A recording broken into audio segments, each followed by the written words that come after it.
أما بعد فأعوذ بالله من الشيطان الرجيم. بسم الله الرحمن الرحيم. يا أيها الذين آمنوا قوا أنفسكم وأهليكم نارا. صدق الله العظيم. اللهم صل على سيدنا محمد وعلى آل سيدنا محمد وبارك وسلم. اللهم صل على سيدنا محمد النبي الأمي وعلى آله وأصحابه وسلم.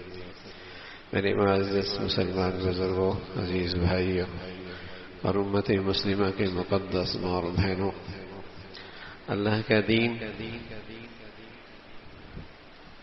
اس کا اصل موضوع اللہ کے دین کا ہمیشہ کی زندگی ہے اور ہمیشہ کی راحت ہے، بلکہ ہمیشہ کی راحت نہیں، ہمیشہ کی عیش و عشرت ہے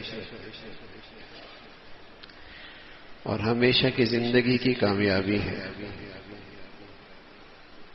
لیکن اگر یہ پورے طور پہ اس دنیا میں نصیب ہو جائے تو دنیا بھی راحت سے خالی نہیں رہتی، سکون سے خالی نہیں رہتی، اس دنیا کے اندر بھی جنت کا مزہ آنے لگتا ہے۔ لیکن ہمارے ہاں جیسے ڈاکٹر کان کا بھی ہوتا ہے، دانتوں کا بھی ہوتا ہے، پیٹ کا بھی ہوتا ہے، سب کو لوگ ڈاکٹر کہتے ہیں۔ اسی طرح کوئی بھی کسی عمل کا اہتمام کرتا ہے، کسی حکم کا پورا کرتا ہے تو لوگ اسے دیندار کہتے ہیں۔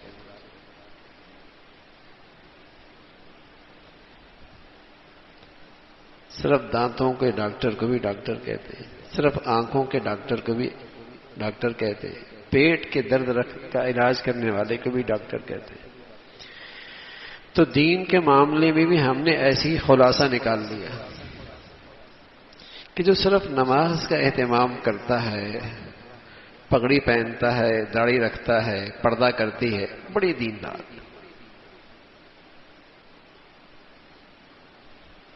بڑی دیندار،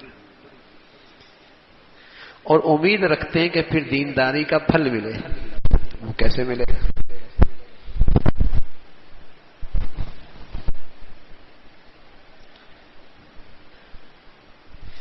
کسی کا پیٹ بھی خراب ہو، دانتوں میں بھی درد ہو، کانوں میں بھی تکلیف ہو، سر میں بھی درد رہتا ہو، بتائیے صحت کے لیے صرف کان کا علاج کروائے، پورے جسم کا علاج کروائے گا نا؟ اور جب پورے جسم کا علاج کروائے گا اور سب صحت مند ہوں گی تب اسے صحت مند انسان کہا جائے گا۔ تو ایسے ہی بھائی، دین کے دو چند احکامات پر عمل کرنے سے آدمی دیندار نہیں بنتا، دینداری تو پوری زندگی کا نام ہے۔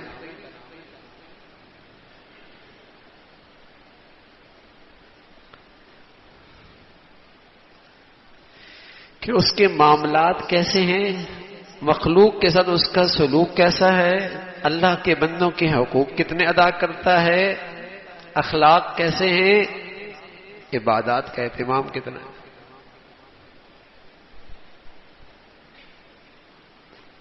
اسے پتہ ہے میں اللہ کی نافرمانیوں میں مبتلا ہوں، لیکن بس اوقات یہ دائیں بائیں کے ماحول سے جب لوگ تعریف کر رہے ہوتے ہیں تو یہ اس غلط فہمی کا شکار ہوتا ہے کہ شاید میں دیندار ہوں۔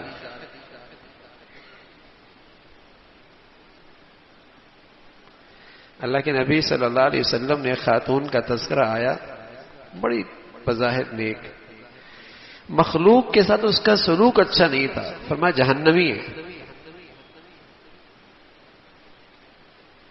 جہنمی ہے۔ دوسری خاتون کا تذکرہ آیا، مخلوق کے ساتھ اس کا سلوک بڑا اچھا تھا،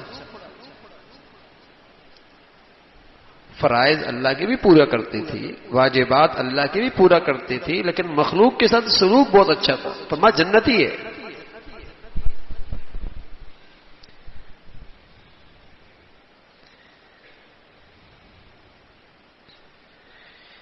تو دین کے ثمرات مل جائیں وہ تبھی آئے گا، اس کے لیے درخت کی صرف جڑیں تو کافی نہیں نا، صرف تنا تو کافی نہیں ہے، اس کے تو شاخیں بھی چاہیے، شاخوں کے پتے بھی چاہیے، پتوں پر پھول بھی چاہیے، پھل تو پھر آیا کرتا ہے۔ کوئی کہتے میرا عقیدہ بڑا اچھا ہے، تو صرف جڑوں سے کام تو نہیں چلے گا۔ کوئی کہہ دے میری زندگی میں نماز روزہ زکوٰۃ تو ہے، حج تو کرتا ہوں، عمرہ بھی کرتا ہوں، تو صرف تنے سے کام تو نہیں چلے گا۔ مخلوق کے ساتھ کیا معاملہ ہے؟ وراثت کی تقسیم صحیح کی، ترکہ صحیح ادا کیا، سب کا حصہ جائز دے دیا، اچھے خاصے نمازیوں کے حاجیوں کا دین کیوں خراب ہے؟ ترکہ صحیح تقسیم نہیں کی، وراثت صحیح تقسیم نہیں کی، حق دبا کے رکھا ہوا۔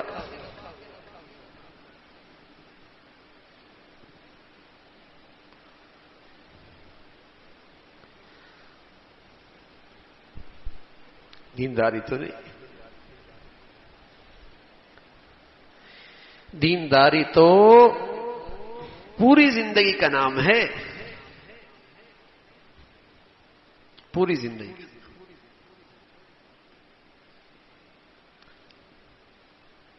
بچہ نماز پڑھتا ہے، بڑا شریف ہے، اتنا کافی ہے۔ بلکہ اب تو ہمیں بچے اور بچیوں کی وہی چیزیں بری لگتی ہیں جسے معاشرہ برا سمجھتا، باقی چیزیں بری بھی نہیں لگتی۔ بچی سگریٹ پیے بہت برا لگتا ہے، لگنا بھی چاہیے، اس لیے کہ معاشرہ اسے بہت برا سمجھتا ہے۔ بچی سگریٹ پی رہی، لیکن یہی بچی اگر پردہ نہ کرے،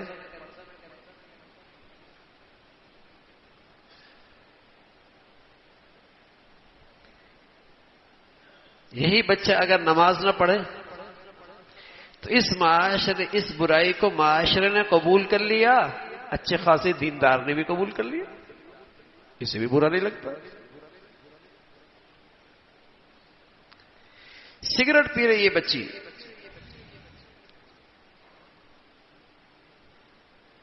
شریف گھرانہ تو برداشت نہیں کرتا، کرنا بھی نہیں چاہیے، لیکن کیا خیال ہے شریف آدمی بے نمازی کو قبول کر لیتا ہے؟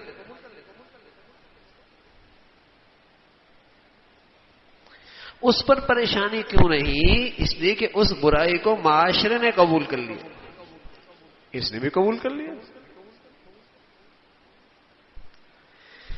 جو بے دینی معاشرہ قبول کر رہا ہے، آج وہ اچھا خاصا دیندار بھی قبول کر رہا ہے۔ جسے معاشرے نے اب تک قبول نہیں کیا، اس پر تھوڑی پریشانی ہوتی ہے، لیکن پتہ نہیں کب تک، جب تک وہ رواج میں نہیں آئی، جب تک وہ برائی رواج میں نہیں آئی۔ رواج میں آ جائے گی وہ برائی بھی قبول ہو جائے گی۔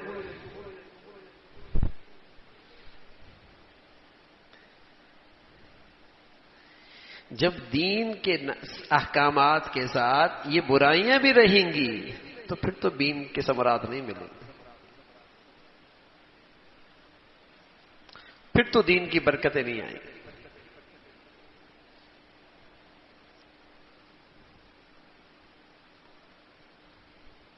ہر چیز کا خیال رکھنا ہوگا۔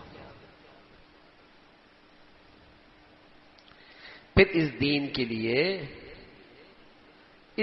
کے لیے غذا ہمیشہ اس کی ضرورت ہے۔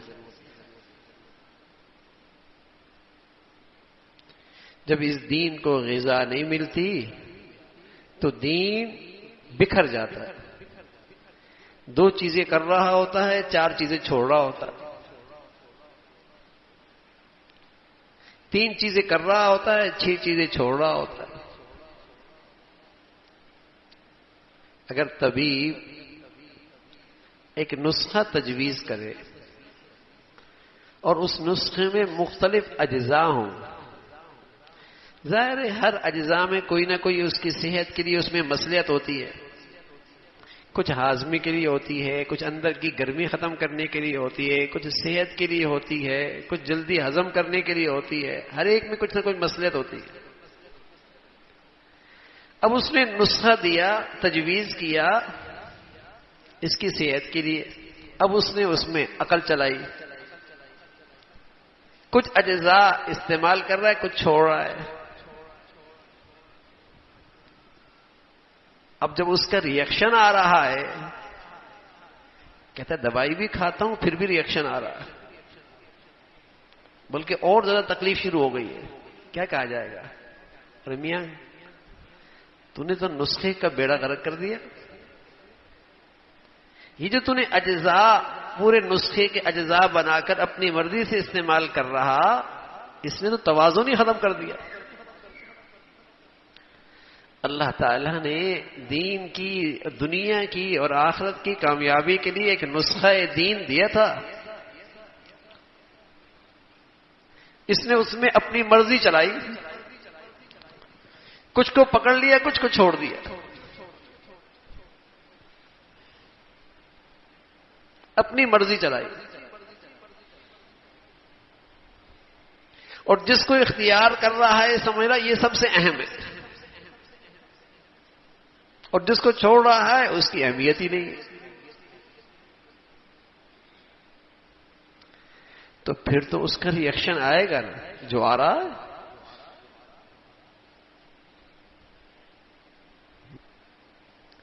تو پورا نسخہ تجویز کیا گیا، اس کے اجزاء تقسیم نہ کرے، پورا اپنائے،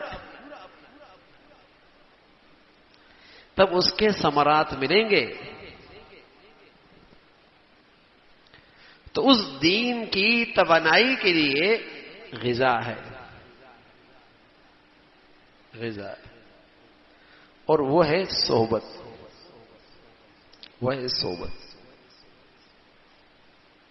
کن کے ساتھ اٹھتا بیٹھتا ہے آدمی؟ کم از کم 5 سے 8 گھنٹے، بعض اوقات اس سے بھی زیادہ وقت آدمی اپنے گھر میں گزارتا ہے، اور اس میں ہر آدمی کو اختیار بھی ہوتا ہے، وہ اس کی اپنی درسگاہ ہے، اپنی 4 دیواری ہے، اپنا اختیار ہے، اور وہاں بچوں کو بھی صحبت ملتی ہے، بڑوں کو بھی ملتی ہے۔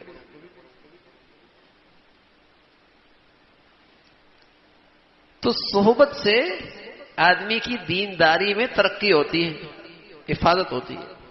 تو ایک بڑا حصہ صحبت کا گھر ہے۔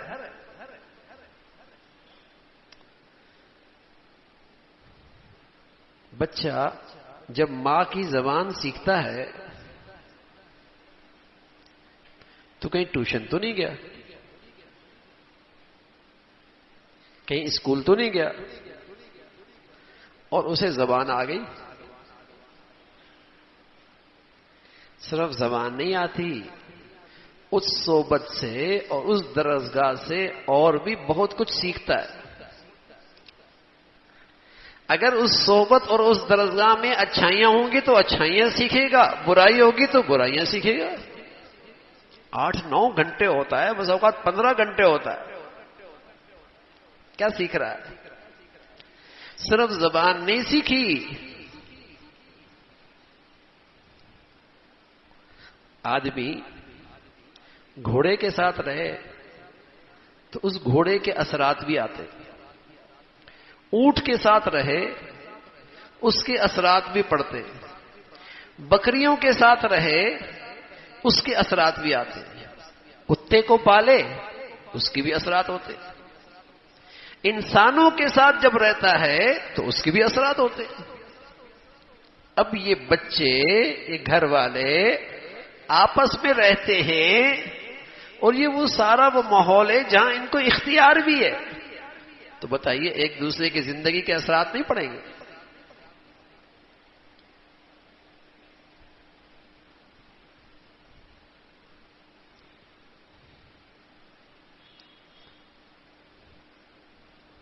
اثرات پڑتے۔ بچے ماؤں کی چھاتی سے صرف دودھ نہیں پیتے،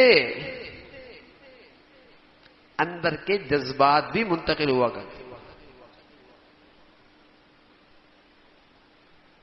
صرف دودھ نہیں ہوتا.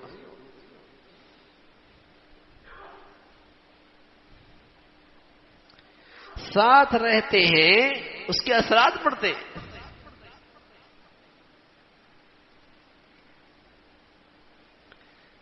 یہ تو اختیاری چیز ہے نا. اس صحبت کو تو ہم بہت بڑھیا بنا سکتے ہیں نا. اس صحبت کو تو ہم بہت بڑھیا بنا سکتے ہیں. اس کی فکر باپ کو بھی ہو, ماں کو بھی ہو, گھر کے بڑوں کو بھی ہو کہ ہم اس گھر کی صحبت کو کیسے بڑھیا بنائیں. 8 گھنٹے تو بچے یہی ہوتے ہیں, 15 گھنٹے تو یہی ہوتے ہیں, اور بچپن تو ویسے ہی ساتھ ہی گزرتا ہے.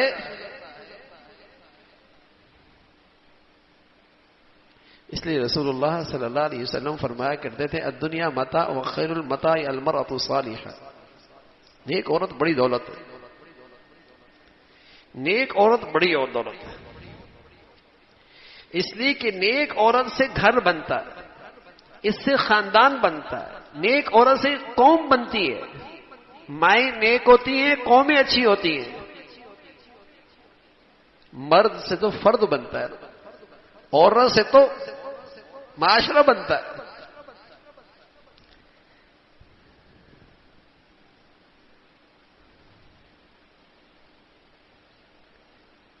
تاریخ اسلام میں ہر بڑی شخصیت کے پیچھے, ہر بڑی شخصیت کے پیچھے کوئی عورت ہوگی, چاہے ماں ہے, چاہے بیوی ہے, چاہے بہنا ہے, چاہے بیٹی. پردے کے پیچھے, اس شخصیت کے پیچھے کسی عورت کا مضبوط کردار ہے. کسی کی دعائیں ہیں, کسی کا صبر ہے, کسی کا یقین ہے, کسی کا اللہ پہ اعتماد ہے, کسی کے عبادت کا ذوق شوق ہے, کسی کا آخرت کی فکر ہے. وہ نظر آتا ہے. ہر بڑی شخصیت کے پیچھے کوئی عورت ہے. پہلے مائیں اولادوں کو پالا کرتی تھی آخرت کے لیے. اب مسلمان اپنے بچوں کو پالتے ہیں دنیا کے لیے. تبھی تو ہر وقت ناراض رہتے ہیں, شکایت رہتی ہے. اور اولاد کو ماں باپ سے شکایت رہتی ہے.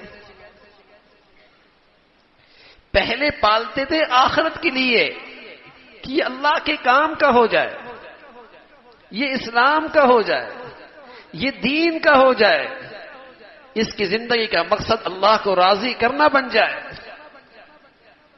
تو وہ ماں باپ کی آنکھوں کی ٹھنڈک بنتا تھا, اور وہ ماں باپ کا احسان شناس بنا کرتا تھا. اب تو ہم اسے پالتے ہیں کہ ان بچوں سے میری خواہشات پوری ہوں گی. وہ بڑے ہو کے اپنی خواہشات پوری کرتا ہے. اب خواہشات سے آپس میں ٹکراتی ہیں. یہ اس سے شکوے کرتا ہے, وہ اس سے شکوے کرتا ہے. خواہشات تو ٹکراتی ہے. وہ تو چاہے میاں بیوی کی خواہشات ہوں وہ بھی ٹکراتی ہیں, باپ بیٹے کی خواہشات ہوں وہ بھی ٹکراتی ہیں. اس نے اس کو پالا ہے اپنی خواہشات پورا کرنے کے لیے.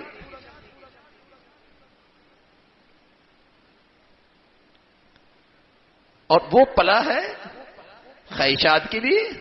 ذرا پالا ہی اس لیے, راستہ ہی وہ دیا ہے. تو خواہشات تو آپس میں ٹکرایا کرتی ہیں. پھر کیوں ناراضگی ہے؟ پھر اولاد تو اس سے تو پھر شکایت ہوگی نا, اور پھر اولاد کو بھی ماں باپ سے شکایت ہوگی. پہلے گھروں کا ماحول ہوتا تھا, ماں باپ کی سوچ ہوتی تھی اولاد اللہ کے لیے, اللہ کی دین کے لیے, اللہ تعالیٰ کو راضی کرنے کے لیے. اس جذبے سے گھر کا ماحول بنتا تھا. یہی ماں باپ کی دعائیں ہوتی تھی, اسی کے مطابق گھر کا ماحول ہوتا تھا. اسی کے لحاظ سے ان بچوں کی تعلیم و تربیت کے فیصلے ہوتے تھے. اب اولادوں کو پالتے ہیں دنیا کے لیے, دنیا کے لیے تو ہندو بھی پالتا ہے، سکھ بھی پالتا ہے، عیسائی بھی پالتا ہے، کافر بھی پالتا ہے، یہ کون سی بڑی بات ہے؟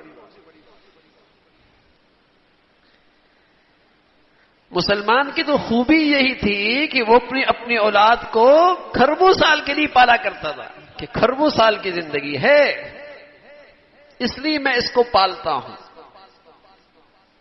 اس لیے میں اسے کھلاتا ہوں، اس لیے میں اس پہ خرچ کرتا ہوں، اس لیے میں اس کو وقت دیتا ہوں۔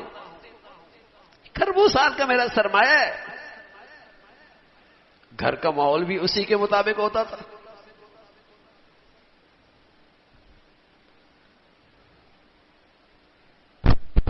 تو یہ درسگاہ جو گھر کی ہے یہ تو اختیار میں ہوتی ہے،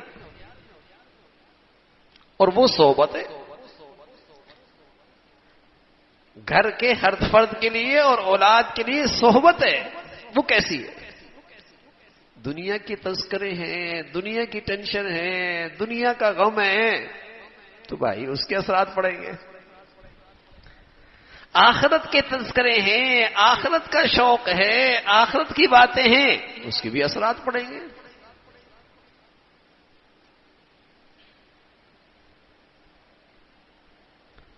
عورت کا کردار گھر کے بنانے میں، معاشرے کے بنانے میں اسلام میں بہت بڑھیا ہے، بہت بڑی۔ اس لیے اسلام نے عورت کو بڑی عزت بخشی ہے۔ اس کے ہاتھ میں نسل کی تربیت ہے۔ اس کو عبادت کا ذوق شوق تھا، اس میں صبر و شکر تھا، اس کا اللہ کی ذات پہ اعتماد یقین تھا۔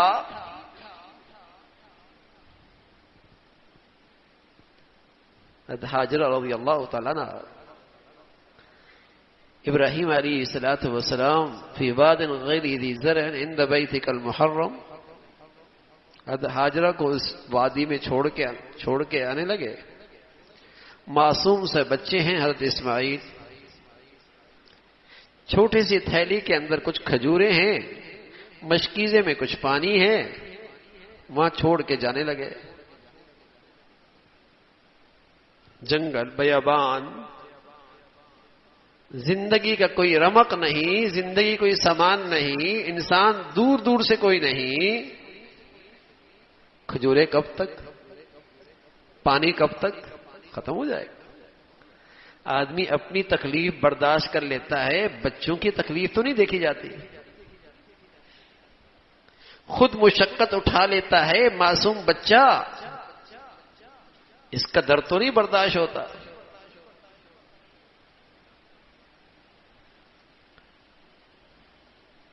اب اس وادی میں چھوڑ کے جا رہا ہے شام کی طرف۔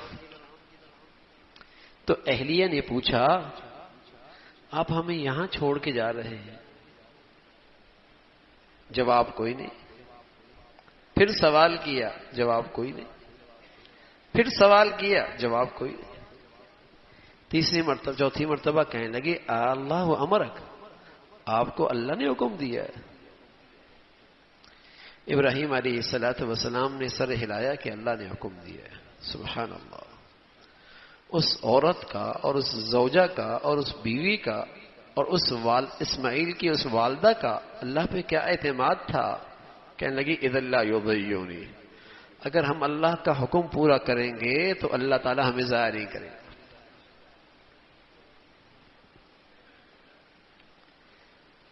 اگر ہم اللہ کا حکم پورا کریں گے تو اللہ تعالی ہمیں ضائع نہیں کریں گے۔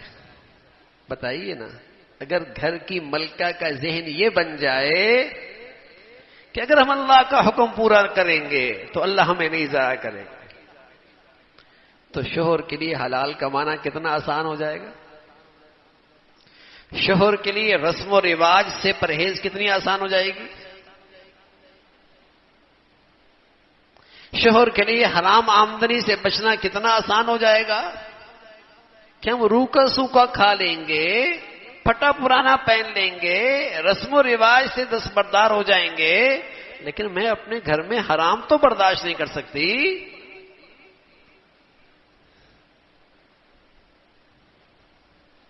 میں ناجائز آمدنی تو اپنے گھر میں نہیں قبول کر سکتی، میں تو اپنے بچوں کو وہ غذا نہیں کھلا سکتی، کتنا حوصلہ بڑھے گا حلال کمانے کا؟ اذا لا یضیعنی، ہم اللہ کا حکم پورا کریں اور اللہ ہمیں ضائع کر دے؟ نہ ایسا نہیں ہوگا۔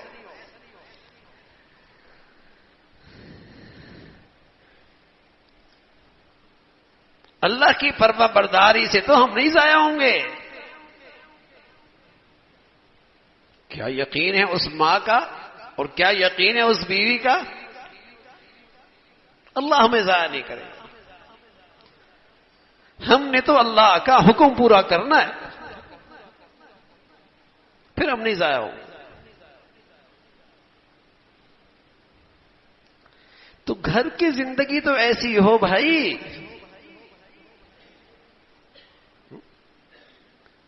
آخرت کا شوق ہو، اللہ کی ذات پہ اعتماد ہو،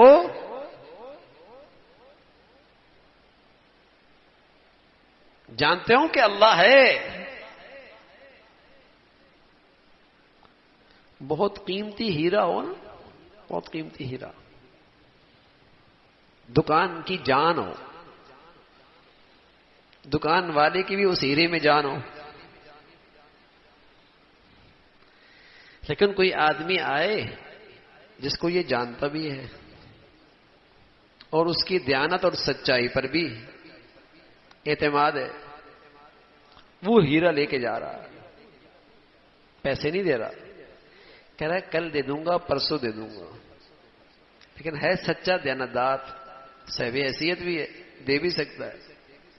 ہیرا لے گیا، پوری دکان کی بھی جان ہے اور اس کی بھی جان اسی میں، لیکن بتائیے افسوس ہوگا، اسے مایوس ہوگا، پریشان ہوگا۔ کیوں؟ ایسا آدمی ہیرا لے کر گیا ہے جس کے بارے میں اعتماد ہے کہ ہیرے سے زیادہ قیمتی چیز دے گا، ڈالر دے گا، بلکہ دل میں خواہش ہوگی ایک اور بھی لے جاتا، ایک اور بھی لے جاتا، لیکن وہی ہیرا ایسا شخص لے گیا جس کو یہ جانتا نہیں ہے اور جس میں اس کی جان ہے، اور وہ لے گیا، جانتا نہیں ہے۔ اب بتائیے اسے کیا حال ہوگا؟ جان نکلے گی نہیں نکلے گی؟ جان نکلے گی یا نہیں نکلے گی؟ نیند اڑے گی یا نہیں اڑے گی؟ بھوک جائے گی یا نہیں جائے گی؟ سکون روٹ جائے گا، نیند اڑ جائے گی، یوں لگے گا جان نکلتی ہے۔ ہاں میرے عزیزو، اللہ کو جان لیں گے؟ گھر کی اولاد، گھر کے والے اللہ کو پہچانیں گے؟ نقصان تو گھروں میں ہوتا ہی، کبھی صحت چلی جاتی ہے، کبھی کوئی اور نعمت چلی جاتی ہے۔ دنیا تو نام ہی تکلیف اور راحت کا ہے، صحت اور بیماری کا ہے، دنیا تو نام ہی اس کا ہے۔ لیکن جب کوئی قیمتی چیز چلی بھی گئی اور یہ پتہ ہے کہ لے کے جانے والے کون ہیں؟ اللہ، اور وہ تو اس سے زیادہ قیمتی چیز دیں گے، بتائیے کیا حال ہوگا گھر میں؟ سکون ہوگا، اطمینان ہوگا۔ لیکن اگر گھر سے کوئی چیز چلی گئی، زندگی سے کوئی چیز چلی گئی اور ایسی ذات لے گئی جس کو ہم جانتے نہیں ہیں، پھر تو حواس باختہ ہوگا نا، پھر تو حواس باختہ ہوگا، پھر تو ضرور حواس باختہ ہوگا۔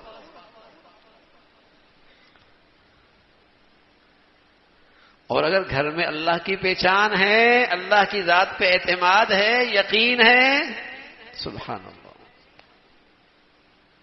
گھر کی زندگی کی توانائی ہے، تو یہ ماحول تو گھروں میں دے سکتے ہیں، یہ صحبت تو گھروں میں دے سکتے۔ اور میرے عزیزوں، صرف نماز کافی نہیں، صرف پردہ اور داڑھی کافی نہیں، یہ صحت مند ماحول بھی گھروں میں دینا ہوگا۔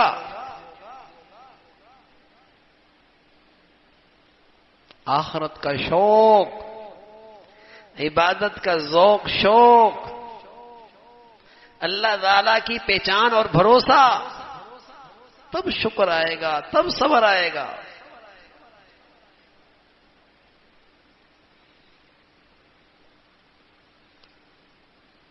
تو گھروں کا ماحول یہ فریضہ ہے، صحت مند بنانا ایمان کے لحاظ سے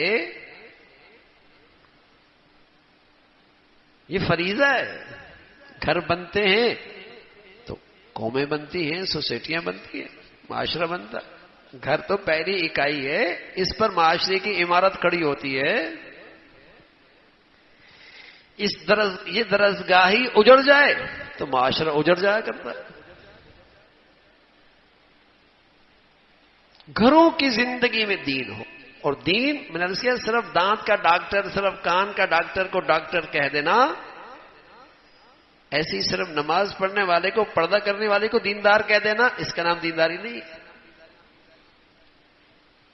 دین تو پوری زندگی کا نام، جس کا تعلق باطن سے بھی ہے، اللہ کو پہچانتا ہو، اللہ پہ بھروسہ ہو، اللہ کی ذات پہ یقین ہو، آخرت کا شوق ہو۔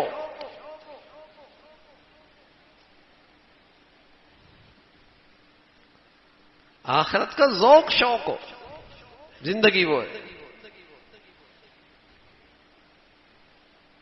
پھر زندگی کا مزہ ہے۔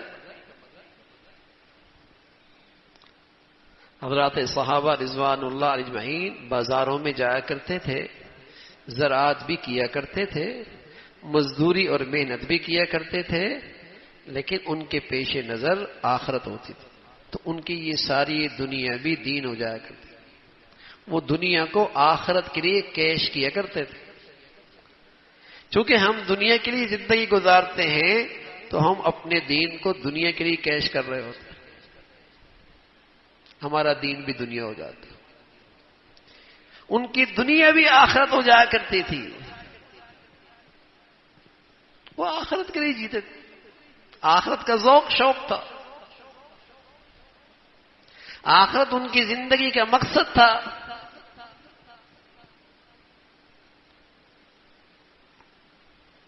تو گھروں کا ماحول ایسا بنائے میرے عزیزو کہ اس صحبت میں آخرت کا شوق پیدا ہو، اس ماحول میں عبادت کا ذوق شوق پیدا ہو، اس ماحول میں صبر شکر کی زندگی آئے، اس ماحول میں اللہ کی ذات پہ بھروسہ آئے۔ یہ تو اختیار میں،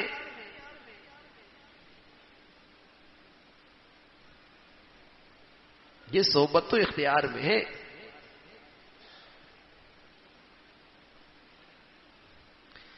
حضرت مولانا زکریا رحمۃ اللہ علیہ،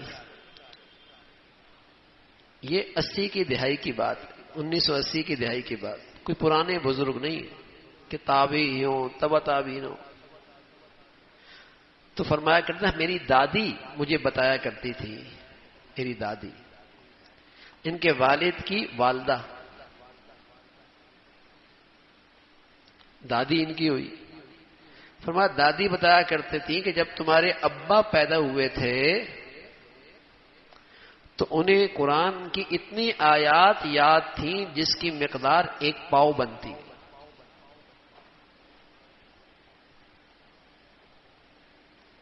جب انہوں نے زبان کھولی تو انہیں اتنا یاد تھا قرآن جتنا 1 پاؤ بنتا ہے، مختلف آیتیں یاد تھیں۔ آپ کہیں گے یہ کیسے ہو؟ آپ مہمان ہیں، اپنے بچے کے سامنے ہمیشہ عربی بولے تو زبان کھولے گا تو عربی بولے گا نا۔ آپ پختون ہیں، اپنے بچے کے سامنے صرف اردو بولے تو جب بچہ زبان کھولے گا تو اردو بولے گا نا۔ تو جب بچے نے سنا ہی قرآن ہے، گود میں بھی قرآن سنا، سینے سے لگایا تب بھی قرآن سنا، سلا رہی ہے تب بھی قرآن پڑھ رہی ہے، تو جب زبان کھولی تو قرآن کی آیتیں یاد ہے۔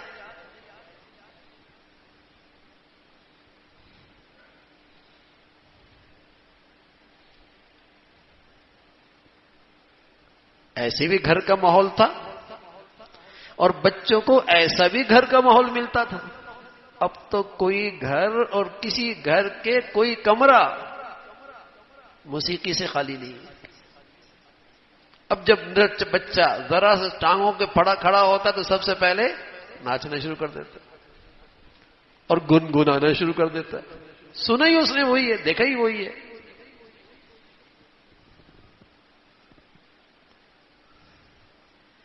تو گھر کا ماحول تو قائم اختیار میں ہے، اور وہ صحبت کی قائم مقام ہے. کیسی صحبت دے رہے ہیں آپ وہاں؟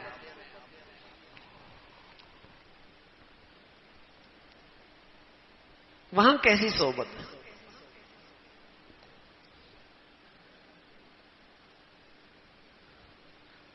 اس سے افراد تیار ہوتے ہیں کہ اتنا تو ہو میرا گھر کا ماحول کہ وہاں اللہ کی نافرمانی کرنا مشکل ہو جائے، اللہ کا حکم نہیں ٹوٹے گا.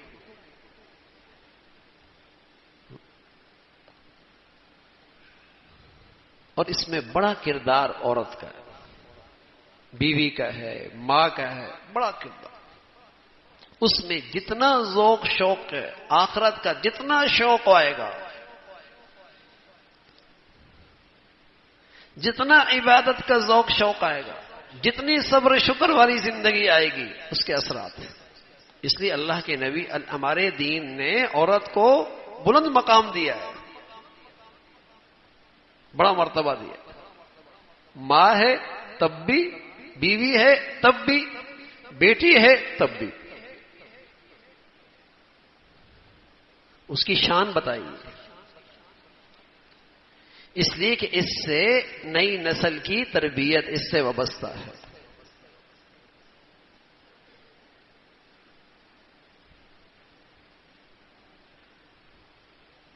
خود کتنی نیک ہے، اور پھر اسے اولاد کی تربیت کی کتنی فکر ہے، اس کے اثرات پڑتے. گھروں کا ماحول ہوتا تھا مسلمانوں کے ہاں، گھر کی خواتین ان میں تلاوت کا مسابقہ ہوتا تھا کہ کس نے کتنی تلاوت کی. اور اب کیا ہوتا ہے؟ چونکہ جو دیکھتے ہیں اللہ معاف فرمائے، اسی کے اثرات پھر زندگی پر ہیں کہ دنیا میں کس طرح نمائش میں ایک دوسرے سے آگے بڑھ جائیں، دکھلاوے میں کسی طرح دوسروں سے آگے بڑھ جائیں، نمائش میں کسی طرح دوسروں سے آگے بڑھ جائیں، اور اسی میں زندگی کا قیمتی سرمایہ ضائع ہو رہا ہے. وقت بھی ضائع ہوتا ہے، صلاحیتیں بھی ضائع ہوتی ہیں، پیسہ بھی ضائع ہوتا ہے.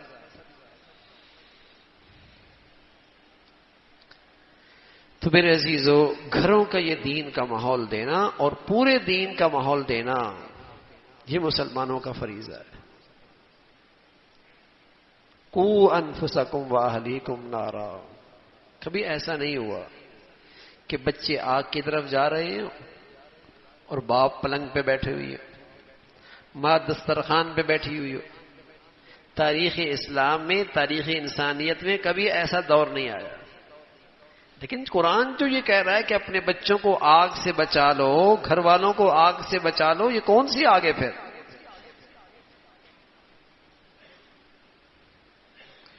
وہ وہی آگ ہے جو گناہ کی آگ ہے، جسے لوگ گناہ کی آگ کو آگ نہیں سمجھتے. اس آگ سے بچاؤ، اس آگ سے بچاؤ. ڈھیلان ہو اور بچے کو سائیکل پہ بٹھا دیا، بریک بھی ٹھیک نہیں ہے، باپ دیکھ رہا ہے، بتائیے اگر وہ ہلاک ہوتا تو اس ہلاکت میں کون شریک ہے؟ ڈھیلان بھی ہے، بریک بھی نہیں ہے، اور اس پہ بٹھا دیا. گناہ کی دلدل بھی ہے، اس کے پاس ایمان کی وہ بریک بھی نہیں گناہ سے بچ سکے، اور اس دلدل میں اسے بھیج دیا. اب وہ ہلاک ہو گیا تو ذمہ دار کون ہے؟ یا تو ایمان دے دو نا، ایمان کی بریک دے دو کہ برے سے برے ماحول کے اندر بھی اپنی ایمان، اپنی عزت، اپنی شرم و حیا کی حفاظت کرے گا. یا تو ایسا ایمان دے دو. پھر وہ ایمان بھی نہیں، بریک بھی نہیں، اور پھر اس برے ماحول میں دھکیل بھی دیا. اب کہتا ہے یہ صاف ستھرا رہے، نیک اور پارسا رہے، کیسے رہے گا؟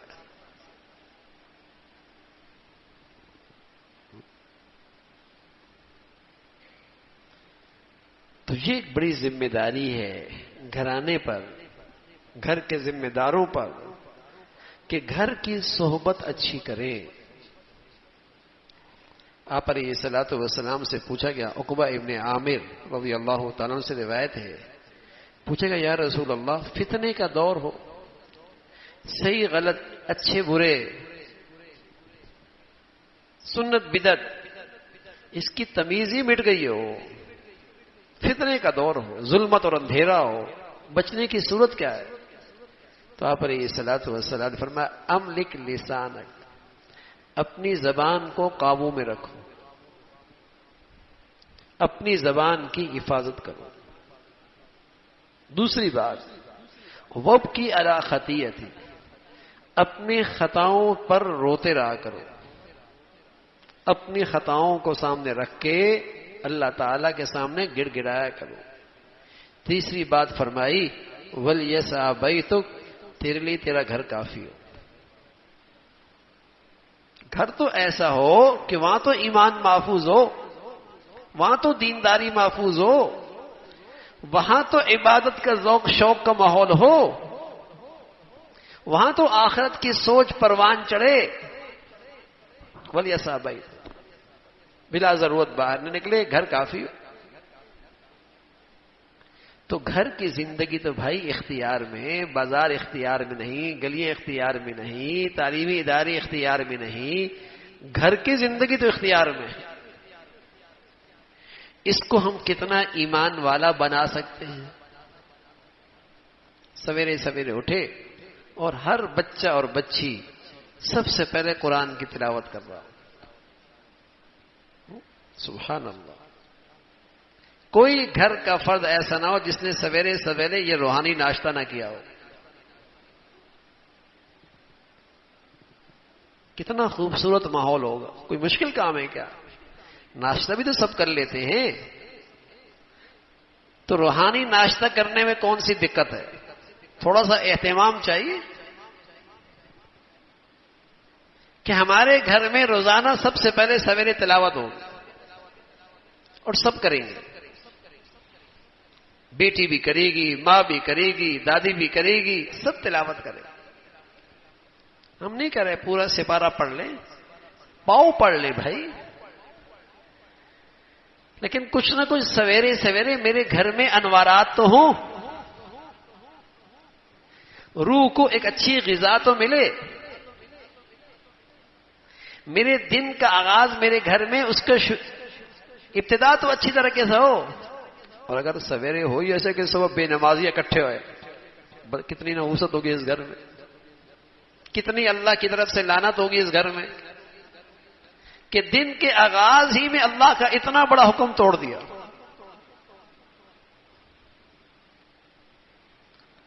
تو گھر کی فضا ایمان والی بنائیں، اور وہاں ایسی باتیں، ایسے تذکرے جس سے آخرت کا شوق بڑھے، اور زندگی شکر، اللہ دے دے اللہ کا شکر، اور کچھ لے لے اللہ کا صبر، اللہ پہ راضی۔ دنیا ہے بھی کتنے دن کی، کچھ نہ بھی ملا تب بھی اللہ کی بڑی مہربانی، اللہ کا بڑا شکر ہے۔ میرے عزیزو، اگر یہ گھر کی فضا نہ بنائی تو زندگی پھر کل اولاد کے لیے مشکل ہو جائے گی۔ ہاں، پھر صبر کرنا، شکر کرنا بڑا مشکل ہو جائے گا۔ یہ گھر کی زندگی کے اندر پیدا کرنا ہے صبر، شکر، اللہ کی ذات پہ یقین، آخرت کا شوق۔ حضرت خنسا رضی اللہ عنہ بیٹے پالے، اللہ کے لیے پالے، جب اللہ نے مانگا ایک بھی دے دیا، دوسرا بھی دے دیا، تیسرا بھی دے دیا، چوتھا بھی دے دیا، پانچواں بھی دے دیا، سب قبول ہو گئے۔ اللہ کا شکر ادا کر رہی ہے، اللہ پالا ہی اس لیے تھا، آپ نے مجھے اعزاز بخشا کہ میرے بچے تیرے دین کے لیے قبول ہو گئے، تیرا شکر ہے، مزہ آیا نا زندگی کا. میں تو پالا ہی اس لیے تھا. کہاں ہیں ایسی مائیں آج جو اللہ کے دین کے لیے بچوں کو پالے؟ اب تو ہم اپنی خواہشات کے لیے پالتے ہیں کہ دنیا میں کوئی اچھا پرزہ بن جائے، آمدنی زیادہ ہو جائے. بس یہ زندگی کا مقصد. اللہ کے دین کے لیے رکھیں گے، اللہ کو راضی کرنے کے لیے اولادوں کی پرورش کریں گے. ان کو دیکھو گے کلیجہ ٹھنڈا ہوگا، آنکھیں ٹھنڈی ہوں گی، راحت ملے گی.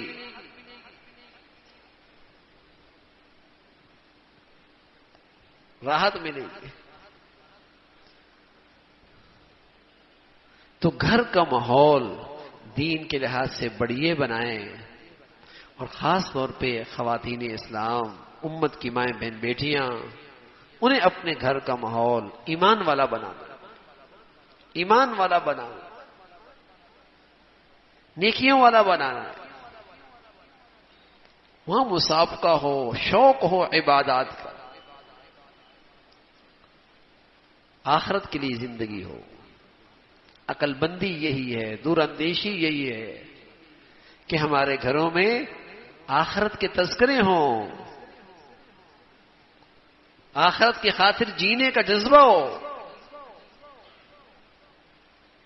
بڑی بیماری ہے دنیا کی حد سے زیادہ محبت. روگ ہے روگ، دنیا کی حد سے زیادہ محبت. حب الدنیا رأس کل خطیہ. حد سے زیادہ دنیا کی محبت بہت بڑی بیماری ہے، بہت بڑی بیماری.